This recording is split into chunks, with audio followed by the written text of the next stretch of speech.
Olá, você está assistindo este DVD que pode também estar disponível na internet, em várias plataformas. É um DVD que, como você viu, tem como título Purificação da Carne, do Corpo e do Espírito, que é a mente.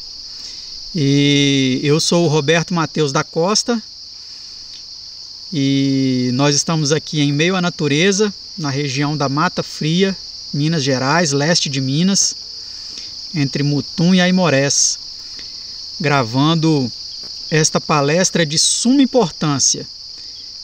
É uma palestra que era meu sonho tê-la gravado em torno de 3 anos atrás, mas infelizmente algumas circunstâncias não permitiram. Mas eu estou aproveitando aqui a visita do meu amigo e irmão André Lobato para gravarmos juntos essa palestra, já que ele também é um estudioso do assunto, ele trabalha com o tema, ele é naturopata e nós vamos gravar essa palestra, nós vamos apresentar essa palestra para vocês, usando aqui a palavra de Deus, né? As Sagradas Escrituras, que muitas pessoas não consideram, mas eu considero como sendo o melhor remédio que existe no mundo, mas também, se mal utilizado, é o pior remédio, né, André? Verdade. Mal interpretada ou mal comunicada, ela pode fazer estragos, né? Exatamente. Porque ela é uma espada, né? É uma espada de 2 gumes, penetra juntos e medulas. Exatamente. Se a pessoa não souber usar, ela faz estragos. E ela é um bálsamo que cura, é um bálsamo que transforma vidas. E agora eu quero dar a palavra ao André para falar aí, fazer as suas considerações iniciais, antes de nós iniciarmos então essa palestra tão importante e tão necessária e tão escassa em nosso meio, né? Sim. Quais são as suas expectativas, André, para este projeto, para a gravação dessa palestra, para aqueles que estão assistindo agora? Pois é, meus irmãos, eu creio que ao final dessa palestra você entenderá a necessidade que nós temos de cuidarmos e de purificarmos o nosso corpo, tudo aquilo que faz mal, todas as toxinas, tudo aquilo que não presta. Qual a necessidade? Porque as pessoas hoje em dia elas estão muito assim, eu como isso, vivo assim, como se tudo fosse algo muito nada a ver. Não tem nada a ver comer isso, não tem nada a ver fazer aquilo. Mas a gente sabe que Deus ele é um Deus santo, ele é um Deus puro, e ele também pede isso de nós. E enquanto a gente não cuidar disso, nós não seremos santos. Enquanto nós não cuidarmos da parte física, como você vai estar com o corpo todo doente com o seu espiritual elevado? É praticamente impossível. Você está com dor de cabeça orando a Deus.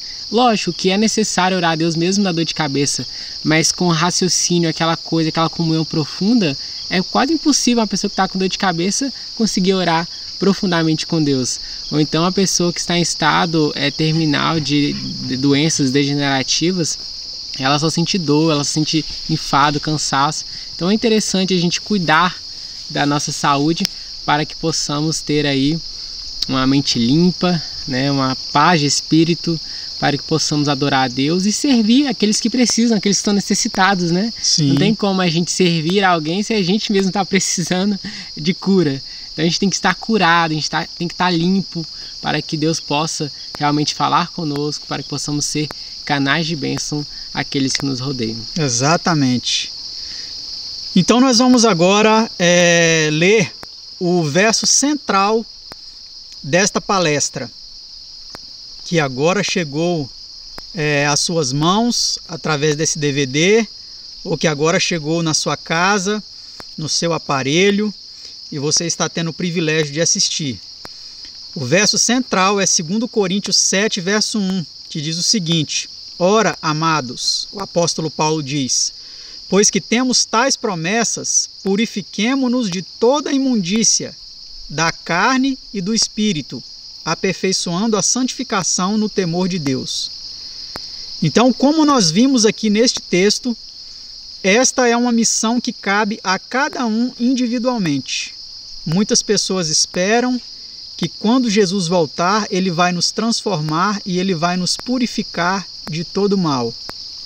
Em certo ponto isso está correto, mas aqui o apóstolo Paulo ele diz que as promessas de Deus elas devem nos motivar a nos purificar de toda imundícia, de toda impureza, tanto da carne, do corpo, quanto do espírito, aperfeiçoando a santificação. Então cabe a cada um de nós aperfeiçoar a nossa santificação, e a santificação está intimamente ligada à purificação de toda imundícia, tudo aquilo que polui essa máquina viva que Deus criou, o nosso corpo e a nossa mente. Eles estão intimamente ligados, intimamente relacionados. Não é mesmo, André? Verdade.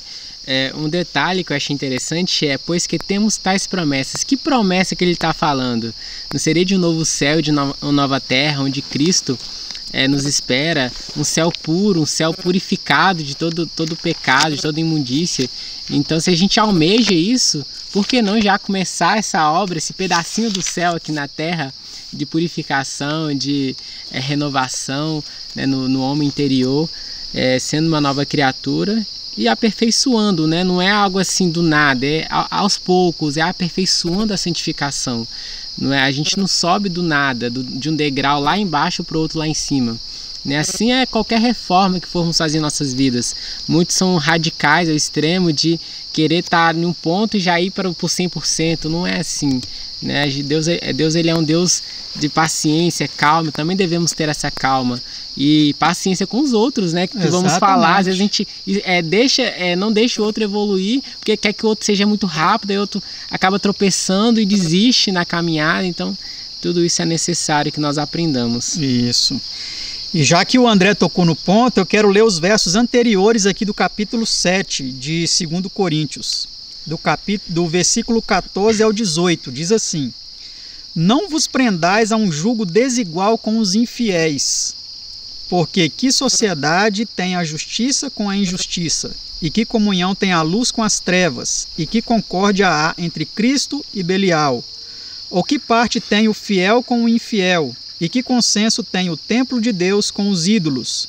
Porque vós sois o templo do Deus vivente, como Deus disse: Neles habitarei, e entre eles andarei. E eu serei o seu Deus, e eles serão o meu povo.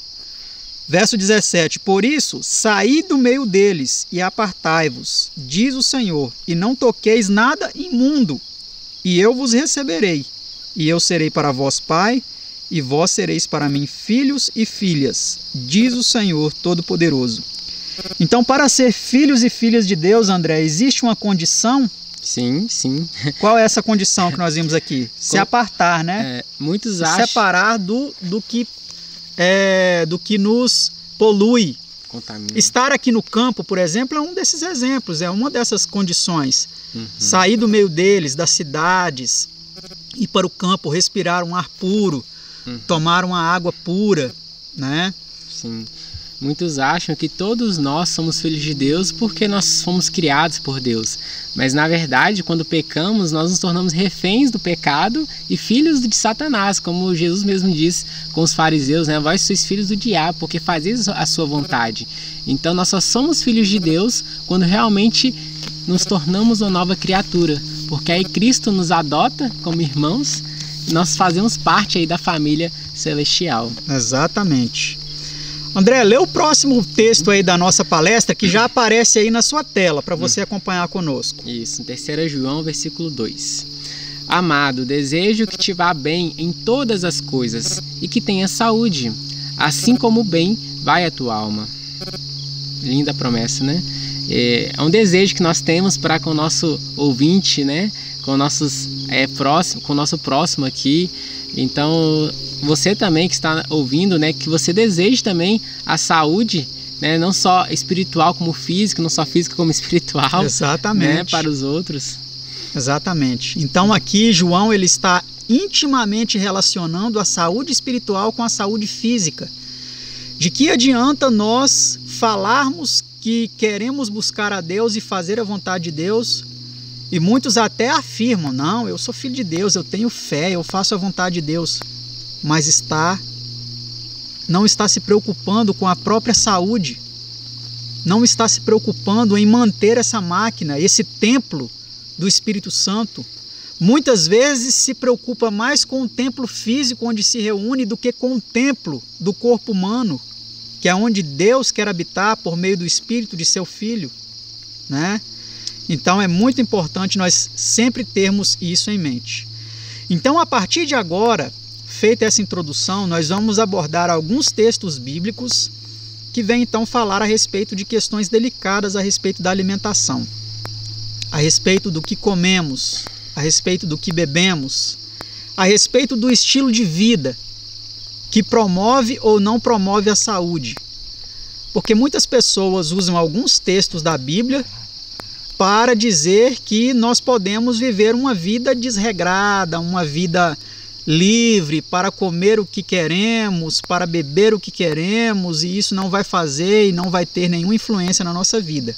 Nós vamos ver agora se isso procede ou não. A primeira pergunta que você já vê aí em sua tela: o que entra pela boca contamina o homem? E aí, André? Muitos evangélicos, muitas pessoas acreditam que o que entra pela boca não contamina, né? Tem nada a ver eu comer uma carne de porco, tomar refrigerante. Não, gente, que isso? Nada a ver, não contamina de forma alguma. Então eu posso tomar um veneno, será? Né? Não vai fazer mal? Mateus 15:11, a célebre frase de Jesus, né? O que contamina o homem não é o que entra na boca, mas o que sai da boca. Isso é o que contamina o homem. Mateus 15, verso 11. Eu até sublinhei aí a palavra contamina e deixei ela em itálico, porque a gente vai analisar um pouco mais adiante o significado dessa palavra, né? E vamos entender realmente de que contaminação Jesus está dizendo. Não vos façais abomináveis por nenhum réptil que se arrasta, nem neles vos contamineis, para não serdes imundos por eles. Levítico 11:43. Então o próprio Jesus que falou isso lá em Levítico, né, para que as pessoas, o povo de Israel, não se contaminasse por nenhum réptil que se arrasta, porque neles eles poderiam se contaminar e se tornarem imundos. Como que agora ele diz que o que entra pela boca não contamina o homem? Será que é de que Jesus estava falando ali mesmo? Mateus 15, verso 11. De que Jesus estava falando, André? Quando ele disse que o que entra pela boca não contamina o homem. Ali estava relacionado ao comer sem lavar as mãos, né? Exatamente. Comer sem lavar as mãos. Eles tinham o costume na época de lavar, se não me engano, 7 vezes as mãos antes de comer. Isso. Não sei se vocês já ouviram falar disso, né? O costume que eles tinham. E Jesus ele veio quebrar algumas dessas tradições que não tinha necessidade. Exatamente. Né? Então, se vocês pegarem aqui o contexto na palavra de Deus, né? Os fariseus eles perguntaram por que eles não lavavam as mãos, né? Olha no verso 2, 15 verso 2. Por que transgridem os teus discípulos a tradição dos anciãos, pois não lavam as mãos quando comem pão? E aí Jesus começou a razoar com eles, porque eles também estavam transgredindo o mandamento de Deus por causa da tradição. Citou aquela questão da corbã, né? Eles desprezavam os próprios pais, dizendo que o dinheiro deles era dedicado ao Senhor, que eles não poderiam usar o dinheiro deles para cuidar dos pais. Então olha que coisa terrível. Meus irmãos e irmãs, meus amigos e amigas que agora assistem esse precioso e importante vídeo que nós estamos aqui transmitindo a vocês, essa preciosa mensagem. Jesus ali, ele não estava falando de contaminação física. Quer ver? Ele fala aqui no verso 19, no verso 18 e 19, respondendo aos seus próprios discípulos, porque ele não disse isso nem para os fariseus, né? Pedro respondendo disse-lhe: explica-nos esta parábola, no verso 15. E Jesus, porém, disse: até vós mesmos estáis ainda sem entender? Ainda não compreendeis que tudo que entra pela boca desce para o ventre e é lançado fora no esgoto? Mas o que sai da boca procede do coração, e isso contamina o homem, porque do coração procedem os maus pensamentos, mortes, adultérios, fornicação, furtos, falsos testemunhos e blasfêmias. São essas coisas que contaminam o homem, mas comer sem lavar as mãos, isso não contamina o homem. Então a pergunta-chave a ser feita aqui é a seguinte: de que tipo de contaminação Jesus estava falando? Contaminação física ou contaminação moral? Do espírito, né? É, contaminação moral. Contaminação moral. Era dessa contaminação que Jesus estava falando, né? Por exemplo, tem outro verso aqui bíblico que nos mostra claramente que é possível se contaminar com o que se come. Daniel 1, verso 8. Lê para nós, André, por favor. E Daniel propôs no seu coração não se contaminar com a porção das iguarias do rei, nem com o vinho que ele bebia. Portanto, pediu ao chefe dos eunucos que lhe permitisse não se contaminar. Então, nós percebemos aqui que Daniel, ele sabia muito bem que era possível se contaminar com certos tipos de alimentos, não é verdade? Sim, alimentos impuros, alimentos sacrificados a ídolos, enfim, né? Exatamente. Alimentos com sangue. Então talvez você pode dizer, mas isso era no Antigo Testamento. Isso era no Antigo Testamento. E aí muitos citam esse texto aí, que você já consegue ler conosco. E foi-lhes dirigida uma voz. E foi-lhe dirigida uma voz a Pedro, né? Levanta-te, Pedro, mata e come. Mas Pedro disse: de modo nenhum, Senhor, porque nunca comi coisa alguma comum e imunda. Atos 10, 13 e 14. Então, se nós lermos todo o contexto, nós vamos analisar as palavras sublinhadas mais adiante, né? Que nos dão ciência de que ali Deus estava falando com Pedro sobre contaminação no sentido de que eles entendiam associar com os gentios como algo que os contaminava, né? Nós vamos analisar um pouco mais adiante. Nós vamos analisar agora Romanos 14. Leia para nós, André. Romanos 14, 1 a 3. Ora, quanto ao que está enfermo na fé, recebei-o. Não contendas sobre dúvidas, porque um crê que de tudo se pode comer, e outro, que é fraco, come legumes. O que come, não despreze o que não come, e o que não come, não julgue que come, porque Deus o recebeu por seu. Isso dá muito o que falar, né? Dá muito o que falar, né? Então, primeiramente, nós queremos deixar aqui bem claro que não estamos aqui para te julgar. Se hoje você está se alimentando de carne, se hoje você come coisas que até o seu médico disse que estão fazendo mal para você, né? Você precisa parar. Não estamos aqui para te julgar, para te condenar, tá? Não estamos aqui para dizer que você está perdido. Não.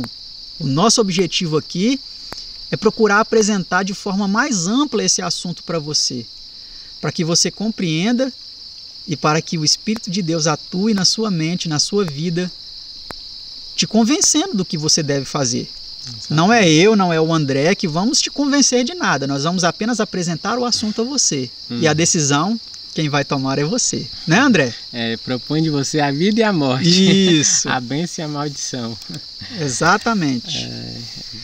Então, analisando Romanos 14, no verso 14, o apóstolo Paulo diz o seguinte: eu sei, estou certo no Senhor Jesus, que nenhuma coisa é de si mesma imunda, a não ser para aquele que a tem por imunda. Para esse é imunda. Olha que interessante. Então, esse verso leva muitas pessoas a dizerem assim: não, é só eu fazer a oração que Deus abençoa e isso não vai me fazer mal. Será, meus irmãos? Será, meus amigos? Será, minhas irmãs e minhas amigas, que isso é verdade? Vamos analisar esse texto utilizando a Bíblia palavra-chave aqui nessa palavra que está sublinhada.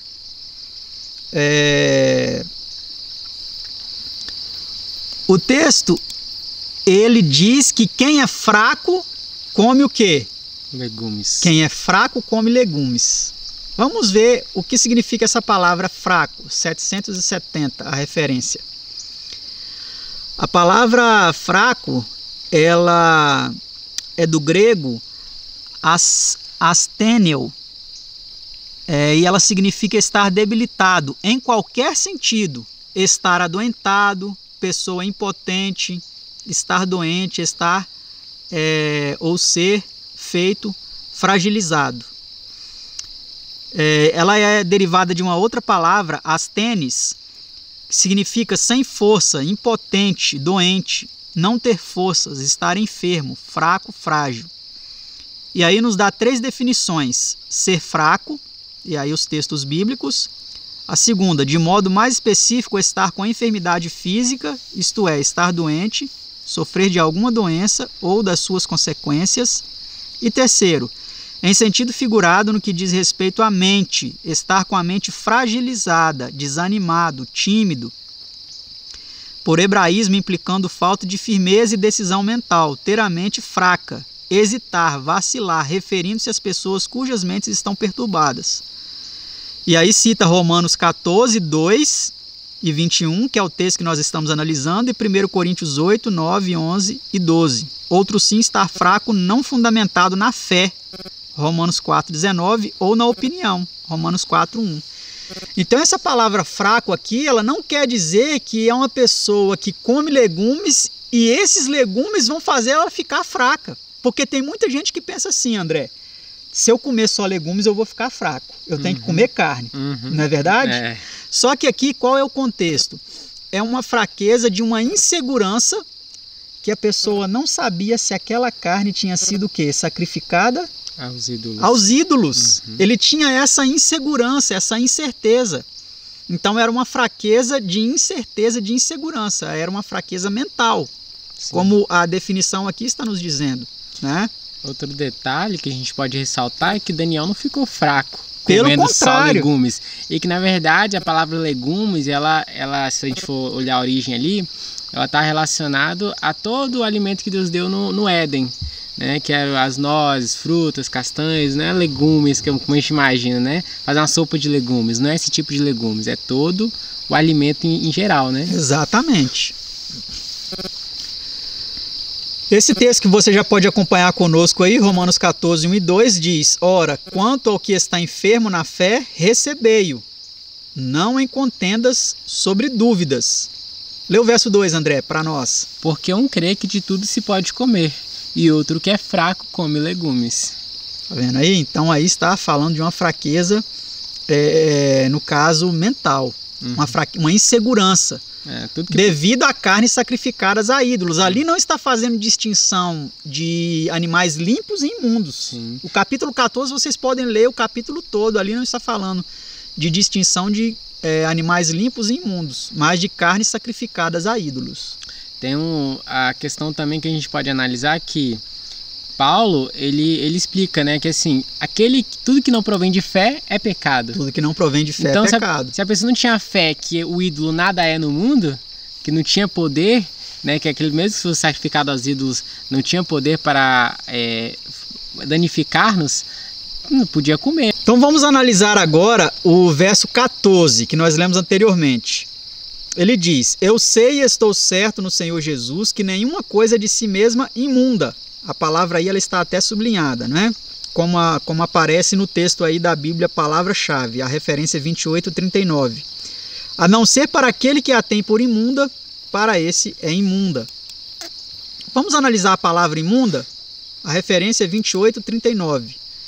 No dicionário grego é a palavra koinos, que significa comum, compartilhado por todos ou muitos, ou cerimonialmente profano, comum, corrompido, imundo, profano.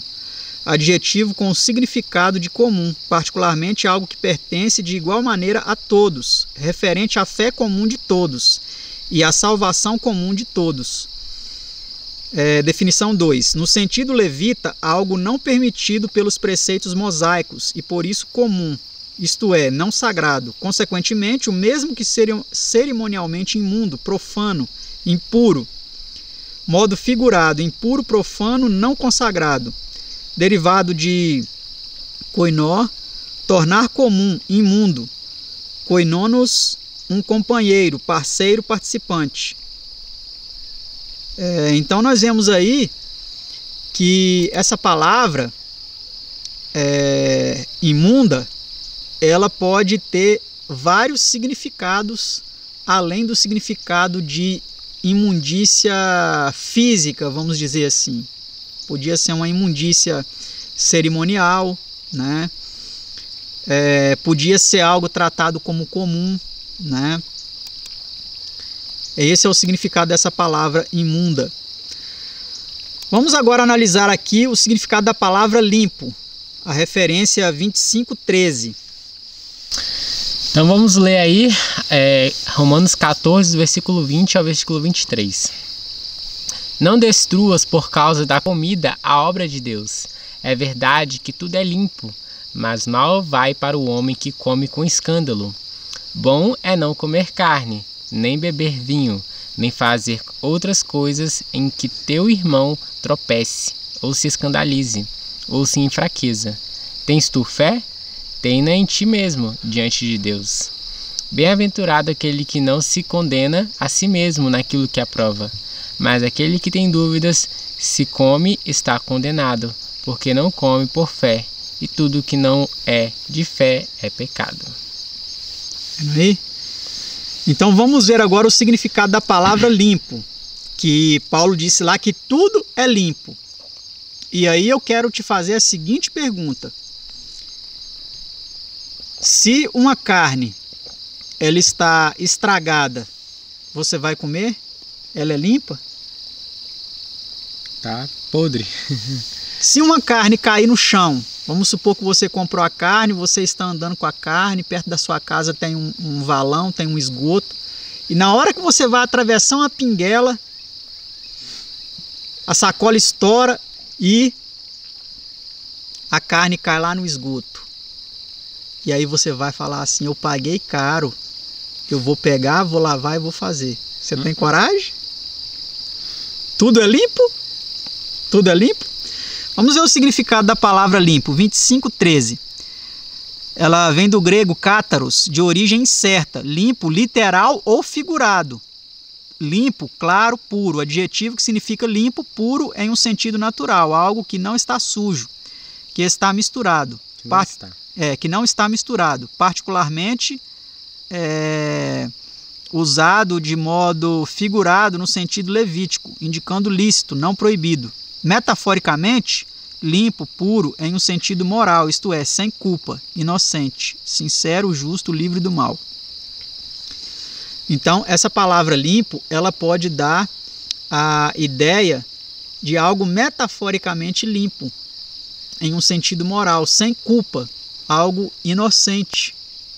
Que aqui nós entramos mais uma vez no sentido do contexto em que Paulo está falando. Se a pessoa ela compra naquele tempo, né, não podemos desconsiderar também o tempo em que esse texto foi escrito. Se a pessoa foi a um açougue, comprou uma carne, essa carne estava sacrificada a ídolos, mas ele não se importava com isso, comprou aquela carne, comeu, a consciência dele está limpa. Ele comeu com fé, como ele está falando, ele fala no verso 23, né? Aquele que tem dúvidas, se come, ele está condenado, porque ele não come com fé. Dúvidas de quê? Se aquela carne foi sacrificada a ídolos. Agora, se ele come, não está nem aí, porque ele não se importa com essa questão de ídolos e tudo mais, e ele come com fé, com segurança, é disso que Paulo está falando. Então aqui a palavra limpo aqui dá uma ideia de metaforicamente limpo, algo sendo feito inocente, algo sendo feito sem malícia, sem maldade. Não que aquilo fisicamente, taxativamente estivesse limpo. Porque no mesmo açougue que vendia uma carne sacrificada a ídolos, podia vender uma carne também o quê? Passada. E essa carne passada, a pessoa ia comprar? Ia se alimentar dela? Isso significava que ela estava limpa? Né? Não. E é interessante que Paulo também, ele alerta. Se a pessoa fala que foi sacrificada aos ídolos, você vai na casa de alguém, a pessoa fala que foi sacrificada, você não coma. Porque senão a pessoa acha que você vai estar, de alguma forma, compactuando com aquilo, né? Então tem essa questão ainda também. Exatamente. Então vem a pergunta para nós, é verdade que tudo é limpo? Porque o apóstolo Paulo falou, né? No verso anterior ele diz que tudo é limpo, né? Só que o mesmo Paulo, na sua segunda epístola aos Coríntios, capítulo 6, verso 17, o que ele diz, André? Lê para nós. Por isso, saí do meio deles e apartai-vos, diz o Senhor, e não toqueis nada imundo, e eu vos receberei. Então o próprio Paulo, ele diz que existem coisas imundas, que nem tudo é limpo, e que nós não podemos tocar em coisas imundas. E isso era uma condição para ser recebidos por Deus, como nós lemos aqui no início. E para ser chamados de filhos e filhas de Deus, não é verdade? Aí na continuação fala, né? E eu serei para vós pai, e vós sereis para mim filhos e filhas, diz o Senhor Deus Todo-Poderoso. Então, olha o significado dessa palavra imundo aqui que Paulo cita, no capítulo 7, no capítulo 6, né? No versículo 17. A palavra imundo, com a referência 169, nós vamos ver um pouco mais adiante. Vamos primeiro ler a Epístola de Paulo a Tito, capítulo 1, verso 15, que diz assim: todas as coisas são puras para os puros, mas nada é puro para os contaminados e infiéis. Antes o seu entendimento e consciência estão contaminados. Olha que interessante. Então vamos analisar aqui Atos 10, verso 13 e 14. O André vai ler para nós. Salmo 13, 14. E foi-lhe dirigida uma voz: levanta-te, Pedro, mata e come. Mas Pedro disse: de modo nenhum, Senhor, porque nunca comi coisa alguma comum e imunda. Isso. Então, essa palavra imunda, como vocês viram aí, tem a referência 169. Vamos ver o significado dela no grego? Ela provém do termo grego akatartos, e um suposto derivado da referência 2508, que significa limpo. Imundo, cerimonial, moral, lascivo ou especial, demoníaco, né? Lascivo, imundo. No sentido levítico, isto é, cerimonialmente imundo, referindo-se também a pessoas não judias ou que não pertenciam à comunidade cristã. Olha que interessante. Então ali Pedro estava falando de quem? Dos estrangeiros, né? Dos estrangeiros, dos gentios, né? Isso. Olha a explicação 2, no sentido de lascivo, referindo-se de modo figurado à idolatria. Neste sentido, em parte, os demônios são chamados de pneumata acatarta, espíritos imundos. Estão todas as referências aí para vocês consultarem. Veja também pneuma, espírito. Eles também recebem essa designação, provavelmente por serem ímpios, malignos. Então aqui nós vimos claramente que aquele lençol com aqueles animais que muitos usam, né? Não, aqui foi o próprio Deus que falou, não é, André? Pedro, mata e come. Mas não tem o texto falando que Pedro matou e comeu, tem? Tem não. Fora que era uma visão, e segundo que ele tinha explicação logo no contexto. Se a pessoa terminar de ler o capítulo, ela já vai entender a que se referia a essa visão. Né? Exatamente. A gente nem vai ler? Vamos ler. Vai ler. A gente tem que fazer questão de ler. Sim. É importante nós lermos. É porque é muito fácil a gente pegar só a parte que nos convém, aquilo que vai nos favorecer a comer o que a gente quer, a fazer o que a gente quer. Né? Em vários aspectos na Bíblia, as pessoas costumam fazer isso. Mas a gente tem que ser bereano, tem que comparar, ver se realmente é assim. Sim. Vamos lá, vamos ver a interpretação agora. Então aqui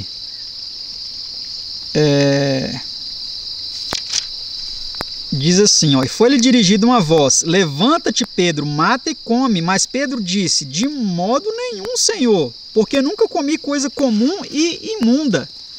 E segunda vez lhe disse a voz: não faças tu comum ao que Deus purificou.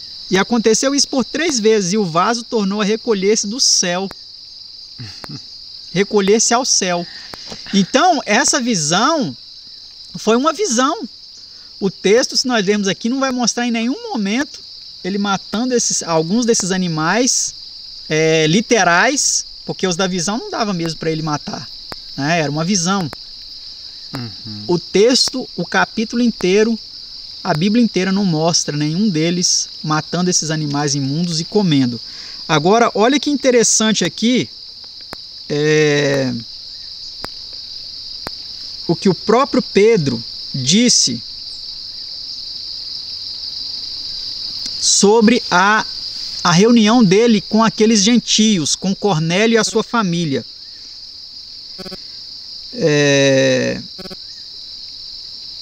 Verso 25: e aconteceu que entrando Pedro, saiu Cornélio a recebê-lo, e prostrando-se a seus pés o adorou. Olha, mas Pedro levantou dizendo: levanta-te, que eu também sou homem. Ele não aceitou, né?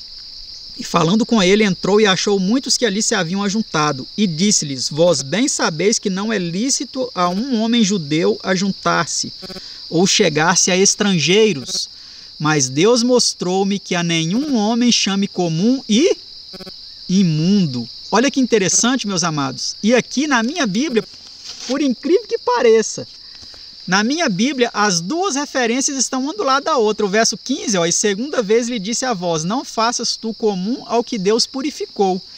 E na segunda coluna tem essa parte, mas Deus mostrou-me que a nenhum homem chame comum ou imundo. Então ali, Deus estava querendo, com aquela ilustração, mostrar para Pedro que ele não podia fazer acepção de pessoas, de gentios. Sim. Não podia considerá-los mais como antigamente eles consideravam, como comuns e imundos, né? Sim, sim. E quando você estava lendo ali, eu estava acompanhando do ladinho aqui. Pedro, ele novamente cita essa visão quando os judeus eles reclamam. Pode ler. E ouviram os apóstolos e os irmãos que estavam na Judéia que também os gentios tinham recebido a palavra de Deus. E subindo Pedro a Jerusalém, disputavam com ele os que eram da circuncisão, dizendo: entraste em casa de homens incircuncisos e comestes com ele. Mas Pedro começou a fazer-lhes uma exposição por ordem, dizendo... Isso aqui está no capítulo 11, pessoal, se vocês quiserem acompanhar, né? E aí ele vai citar toda a visão que ele teve quando ele estava em Jope, né? Que ele viu o lençol e tal. Então, qual o sentido do lençol ali? Não tem como você fugir ali do assim diz o Senhor, né? Sim. Você pode tentar interpretar da sua forma, mas se você ler o contexto, a continuação do capítulo e o seguinte, não tem nada ali relacionado a animal, imundo. Exatamente. Ou puro, mas sim a gentios, né? Então, meus amados e amadas, meus amigos, amigas, irmãos e irmãs, talvez para vocês que já estão um pouco mais avançados neste conhecimento, isso é fácil entender. Mas este material ele foi preparado não só para você que tem esse entendimento, mas para outras pessoas também que ainda não têm. Então, nós vamos interromper aqui agora e depois nós vamos apresentar a próxima parte para vocês, onde nós vamos entrar um pouco mais profundamente nessa questão. Vamos mostrar a diferença entre o veganismo, o vegetarianismo, vamos mostrar mais textos bíblicos, vamos nos aprofundar em outros textos bíblicos, mostrando desde Gênesis até o final da Bíblia os tipos de alimentação que existiram, né? Qual que foi o tempo de cada uma, por que cada uma foi permitida naquele tempo. E assim nós vamos nos aprofundar muito mais nesse assunto. Se você gostou, não deixe de assistir a próxima parte, tá? Assista a próxima parte e você descobrirá ainda coisas muito mais interessantes, profundas e que têm influência total no nosso corpo, no nosso espírito, que é a nossa mente, naquele contexto, né, de 2 Coríntios 7, verso 1. Você quer se purificar?